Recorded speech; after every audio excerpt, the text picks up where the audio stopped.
12টা রাজ্যে এবং কেন্দ্রশাসিত অঞ্চলে হচ্ছে, কারো চুলকাচ্ছে না, পিসিআর ভাইপোর চুলকাচ্ছে। এটা তো নতুন নয়, ভাইপোর তো তখন জন্ম হয়েছে কিনা জানি না, 2002 সালে তো এসআইআর হয়েছে, 26 লক্ষ ভোটার বাদ গেছে। তা মৃত ভোটার, ভুয়া ভোটার বাংলাদেশের মুসলমান পশ্চিমবঙ্গে থাকবে কেন? ডিটেক্ট, ডিলিট অ্যান্ড ডিপোর্ট, একটাও বাংলাদেশি মুসলমান অনুপ্রবেশকারীকে পশ্চিমবঙ্গে রাখা হবে না। কান খুলে যত পারেন চিল্লার সারাদিন ঘেউ ঘেউ করুন, কোনো অসুবিধা নেই, পরিষ্কার কথা।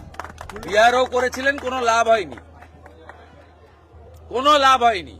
মৃত ভোটার থাকবে না এখানে। গড়চক্রবেড়িয়া, ভূতামোড়, এই কেন্দামারির বিভিন্ন বুথে, দাউদপুরের বিভিন্ন বুথে, শামসাবাদে সব মৃত ভোটারের নাম ভোট দেয় এরা বিকালবেলা।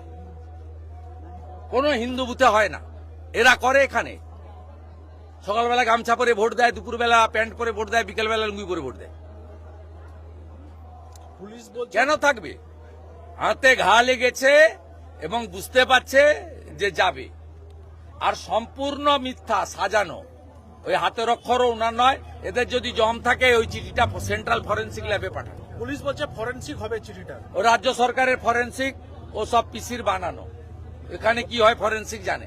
সেন্ট্রাল ফরেন্সিক ল্যাবে হোক এবং হাইকোর্টের তত্ত্বাবধানে হোক, বলছি দাদা একজন তাহলে দুধ কা দুধ, পানি কা পানি হয়ে যাবে। বলছি দাদা একজন সাংসদ হয়ে যেভাবে কেন্দ্রীয় নির্বাচন কমিশনকে আক্রমণ করলো, এর থেকে গণতন্ত্র। পড়াশোনা না থাকলে অশিক্ষিত হলে হবে?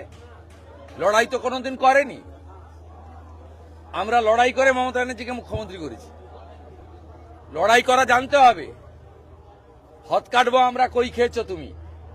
11 সালে আমরা সব করে টোরে দেওয়ার পরে ফাঁকা মাঠে 2000 পুলিশ নিয়ে চলে এসছো হাত নাড়তে।